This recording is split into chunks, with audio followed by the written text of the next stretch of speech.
Pembangunan Jalan Tol Palembang-Betung yang hingga saat ini pembangunan mencapai 85,74%. Dalam pembangunan ruas tol ini, pihak pengembang alami beberapa kendala dan tantangan teknis. Pembangunan tol Keramasan Pangkalan Balai seksi 1 dan 2 sepanjang 55,5 km sebagai kelanjutan dari jalan tol Kayu Agung hingga akhir Oktober telah mencapai 85,74%.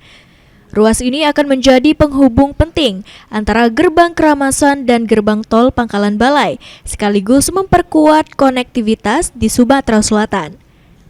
Eksekutif Vice President Sekretaris Perusahaan Hutama Karya, Mardiansyah mengatakan, pembangunan ruas ini menghadirkan tantangan teknis yang cukup kompleks, terutama pada trase yang melintasi Sungai Musi, sungai terpanjang dan salah satu jalur transportasi utama di Sumatera Selatan. Ahmad Romawi, PAL TV.